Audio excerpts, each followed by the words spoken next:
오늘은 큰 기쁨의 하나님이라는 제목으로 말씀을 나누고자 합니다. 지난 금요일 새벽 기도를 인도하기 위하여 일찍 일어났어요. 그런데 얼마나 덥게 잤는지 이불이 다 젖을 정도로 제가 땀을 흘리고 자고 있었더라고요. 얼굴도 퉁퉁 부어 있었습니다. 선풍기를 틀어놓고 잤는데 아마 타이머가 설정이 되어 있었던 것 같아요. 꺼져 있더라고요. 새벽에 일어났는데 머리가 깨질 듯이 아팠습니다. 겨우 일어나 새벽 기도를 인도하고 잠깐 집에 들어가서 찬물로 샤워하고 이제 교회에 나왔는데요. 계속 두통이 있더라고요. 점심을 먹고 좀 괜찮아졌습니다. 그런데 약간 느낌이 안 좋았어요. 저녁 먹으니까 좀 더 괜찮아지더라고요. 괜찮아지는가 싶었더니 이제 설교할 때쯤 되니까 다시 막 두통이 막 오는 거예요. 그리고 시야도 점점 어두워지는 것 같고 말이죠. 그래서 금요일날 제가 설교하면서 이거 어두워지는 것 같다 라고 했더니 농담인 줄 알고 막 웃더라고요. 내가 쓰러져도 농담인 줄 알고 웃겠어요. 예? 그래서 이제 메시지를 마치고 이제 내려갔는데 막 이렇게 울렁울렁하면서 구토가 나오면서 토하고 싶은 그런 마음이 들어요. 얼굴도 좀 창백해지고요. 그래서 제가 윤 목사님에게 부탁하고 도망치듯 가게 되었는데요. 이제 그냥 다른 분 안 보고 그냥 갔습니다. 또 누구 만났는데 어떤 권사님이 어머 목사님 얼굴 표정이 왜 그러세요? 너무 창백해요. 그런데 으악 이러면 또 이제 안 되잖아요. 그렇죠? 그 좀 답답해가지고 빨리 그냥 집에 들어갔어요. 들어가서 이제 누워 있었습니다. 좀 누워 있으니까 수박이 막 먹고 싶은 거예요. 수박이. 그래서 이제 저희 아내에게 수박을 좀 사오라고 했더니 밤 11시 반에 우리나라 참 좋은 나라예요. 편의점이 있어요, 여기요. 편의점에 반통 잘라놓은 수박 있거든요. 할렐루야. 그거 사왔어요. 엄청 많이 먹었어요. 먹고 나니까 좀 괜찮더라고요. 요즘 날씨가 아주 심하다 싶을 정도로 매우 덥습니다. 평소처럼 생각하고 살다가는 탈수 현상이 일어날 수 있을 것 같아요. 그렇게 이제 좀 쉬고 있는 그때에 친구 목사님으로부터 카톡이 왔는데요. 아주 놀라운 간증이 담겨져 있었습니다.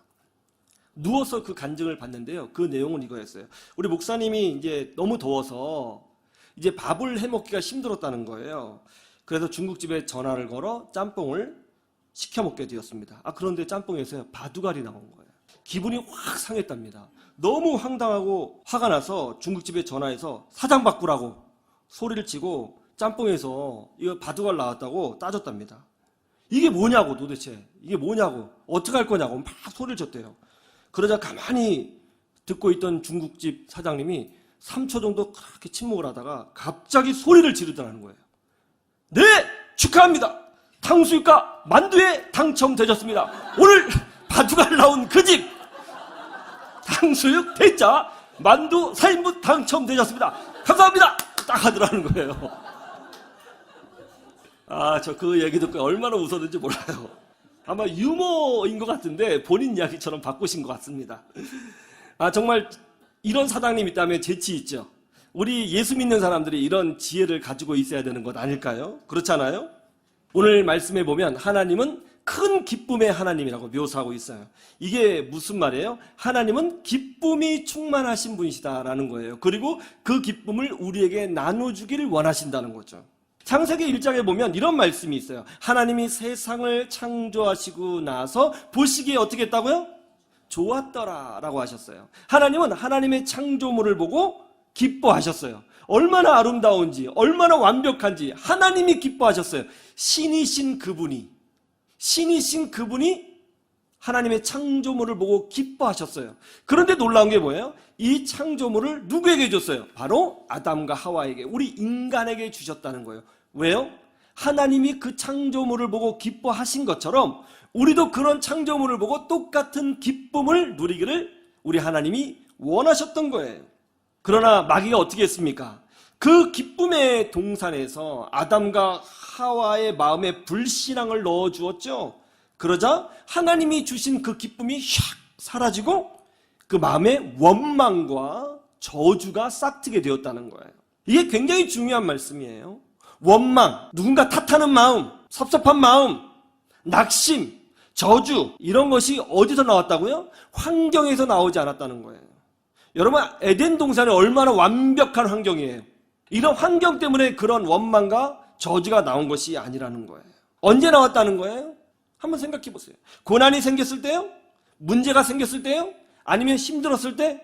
최근에 여러 가지 고난을 당한 한 집사님을 제가 전화로 신방을 했어요. 집사님, 요즘 많이 힘드시죠? 그러니까 그 집사님이 이렇게 답변을 했습니다. 목사님, 힘든 일도 참 많지만 감사한 일도 더 많아요. 제가 어렵지만 그래도 감사하고 살아요. 그렇게 말씀을 하셨어요. 마음에 감사가 있고 기쁨이 있으니까 고난, 아픔, 위기, 실망 이런 것 충분히 이겨낼 수 있더라는 거예요. 그러면 원망과 저주가 어디서 나와요? 그건 여기서 나와요. 내 마음에 기쁨이 사라지면 원망과 저주가 나와요. 환경의 문제가 아니에요. 사람의 문제가 아니에요. 무엇을 가지지 못해서 생긴 문제가 아닙니다. 내 안에 뭐가 없으면? 기쁨이 없으면 원망과 저주가 꼭 피어나요. 기쁨을 유지할 수 있는 힘, 이거 대단한 믿음이에요.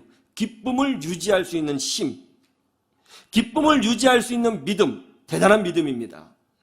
이게 모든 환경을 이기는 절대적인 능력이 될 수 있는 거예요. 그러면 우리는 어떻게 우리의 기쁨을, 영적인 기쁨을 유지할 수 있을까요? 첫 번째로는 배우는 자가 되라. 배움의 기쁨이 있다는 것입니다. 배우는 것은 우리에게 기쁨을 줘요. 신문에 보니까 80대 할아버지께서 대학에 입학을 하셨더라고요. 요즘 아이들은요, 공부하기 정말 싫어합니다. 우리 아이들도요, 공부하기 정말 싫어해요. 제가 공부란 말만 해도 저를 째려봅니다. 공부해야지 하는데 그 말도 안 끝나요. 공부해 그러면 할 거예요. 한다고요. 그렇게 이야기를 해요. 근데 제가 정작 듣고 싶은 말은 뭐냐면 할 거예요. 한다고요가 아니고 다 끝냈습니다. 하고 있습니다. 이런 소리를 듣고 싶은 거거든요. 근데 할 거예요 이거래요. 근데 그 할 거예요라는 소리를 제가 10년째 듣고 있거든요. 언제 한다는 거죠? 학생들은 공부하는 거 정말 싫어해요. 배우는 거 싫어합니다. 그런데 말이죠, 나이 들어보니까 야, 학교 다닐 때가 제일 행복했다, 그런 생각이 들어요. 친구들과 함께 교실에 앉아서 공부하는 것, 야, 그게 축복이었구나, 그게 정말 행복이었네, 그런 생각을 하게 됩니다. 왜 80대 할아버지가 대학에 들어가요? 공부하는 것 자체, 즉 배움이 주는 어떤 성취감과 기쁨이 있기 때문에 나이 80에 대학을 들어가는 거예요. 우리 교회 권사님 중에도 대학교 교수님이 계신데 몇 년 전에 은퇴하셨습니다. 그런데 성악을 공부하기 위하여 교수님이셨던 그 권사님이 다시 대학원에 진학을 하셨더라고요. 참 대단하신 것 같아요. 그 권사님은 배움의 기쁨을 누리고 있는 거예요. 그리고 그것이 무엇인지 알고 있어요. 참 귀하다고 생각합니다. 제자훈련 지금 7기가 진행되고 있거든요. 약 한 달간의 방학 기간을 갖고 있습니다. 그런데 놀라운 일이 일어나고 있어요. 제자훈련 중에 항상 이런 말을 합니다. 성경 말씀 암송이 너무 힘들다. 줄여주면 안 되겠느냐. 통독이 힘들다. 숙제가 너무 까다롭다. 한 주 정도 그냥 넘어뛰면 안 되냐. 막 그런 의견을 막 줘요. 그런데 드디어 아기다리 고기다리던 방학이 왔잖아요. 그럼 얼마나 행복해요? 그런데 집사님들이 이렇게 이야기합니다. 공허해요. 답답해요. 빨리 모여서 공부하고 싶어요. 그런 말을 하는 거예요. 공부하는 것이요, 축복이에요. 3절에 보니까 이렇게 되어 있습니다. 한번 보시죠. 3절, 43편 3절 시작. 주의 빛과 주의 진리를 보내시어 나를 인도하시고 주의 거룩한 산과 주께서 계시는 곳에 이르게 하소서. 주의 빛과 주의 진리를 보내시어 나를 인도하시고. 이 세상에는 정말 많은 종교가 있습니다. 그런데 이 세상에 엄청나게 많은 종교가 있는데 이 세상의 모든 종교와 기독교의 핵심적인 차이가 뭔지 아세요? 세상의 모든 종교는 딱 하나예요. 그 뭐냐면 내가 얼마나 열심히 해서 신을 감동시키냐, 이게 주제예요. 내가 얼마나 열심히 해서 신을 감동시키냐. 인당수에 빠져야 되느냐? 아니면 100일 지성을 드려야 되느냐? 내가 얼마큼 열심히 해서 신을 감동시키냐. 이게 세상 종교의 핵심이에요. 기독교는요? 기독교는 전혀 달라요. 어떻게 해요? 기독교는 이걸 말합니다. 하나님께서 우리를 위하여 행하신 일이 무엇이냐. 이걸 배우고 있어요. 세상의 종교는 나가 중심이에요. 내가 얼마큼 열심히 해야 신이 감동하느냐. 기독교는 뭐라고요? 내가 아니라 하나님이 우리를 위해서 하신 일이 무엇이냐를 다룬다고요. 방향이 완전 달라요. 그래서 우리는 하나님이 우리를 위해서 행하신 일이 무엇이냐를 알아야 돼요. 배워야 해요. 그래서 우리는 성경을 통해서 하나님이 도대체 우리를 위해서 행하신 일이 무엇인가를 배워요. 그걸 배우면서 우리는 전율해요. 깜짝 놀래요. 하나님의 그 넓으신 사랑과 그 은혜와 자비로우심과 그 정교하심과 그 열정과 그 은혜를 배우고 우리는 놀라고 감격하고 또 우리는 그 사랑에 항복합니다. 기독교 신앙은 그래서 배우는 것을 중요하게 여깁니다. 내가 어떻게 해야 하느냐, 그것도 중요하지만 더 중요한 것은 도대체 하나님이 우리를 위해서 행하신 일이 무엇이냐를 배우기를 원해요. 하나님의 사랑을 알아가면서 전율하죠. 하나님의 그 놀라운 뜻과 긴 역사 가운데 행하신 그 일들을 보면서 우리는 겸손해집니다. 그리고 결국 우리를 위해서 십자가까지 지신, 십자가를 지시고 우리의 죄까지 용서해 주신 그 예수님, 하나님이신 예수님을 발견하면서 우리는 감격하고 그 하나님의 사랑에 항복을 하게 되는 것이죠. 이게 기독교예요. 그래서 우리는 그 사랑을 알면 이런 일이 일어납니다. 어떤 일이요? 내 자신을 변화시키기 시작합니다. 우리의 가치관을 우리 스스로 변화시키기 시작합니다. 전에는 세상 일이 전부였어요. 전에는 다른 것이 훨씬 더 재미있었어요. 그런데 이제는 하나님이 전부가 되어가고 있습니다. 자기 자신을 그렇게 바꿔가는 거예요. 놀라운 것은 그렇게 자기 자신이 변해가는 것을 기뻐하고 자랑스럽게 생각한다는 거예요. 이게 바로 배움이 주는 기쁨인 거예요. 오늘 다윗도 고백하죠.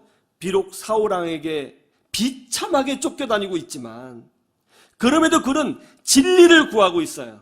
주의 빛을 구하고 있어요. 하나님을 더 알기를 원하고 있어요. 그래서 기쁨이 회복되기를 간구하고 있는 것입니다. 여러분, 배우는 자가 되세요. 그러면 기쁨을 유지할 수 있습니다. 꼭 성경 말씀만 공부해야 되느냐? 그럴 필요는 없어요. 무엇이든지 다 배우면 좋습니다. 단 그것이 이단 성경 공부나 죄가 아닌 이상 다른 모든 것을 공부하실 수 있어요. 하나님께 쓰임받을 수 있습니다. 내가 이걸 통해서 하나님 앞에 쓰임받을 수 있다. 이런 마음으로 어떤 것이든 공부를 하세요. 배우세요. 그러면 여러분에게 새로운 기쁨이 무엇인지 경험되어지는 은혜가 있게 될 것입니다. 그렇게 성장하시기를 주님의 이름으로 축원합니다.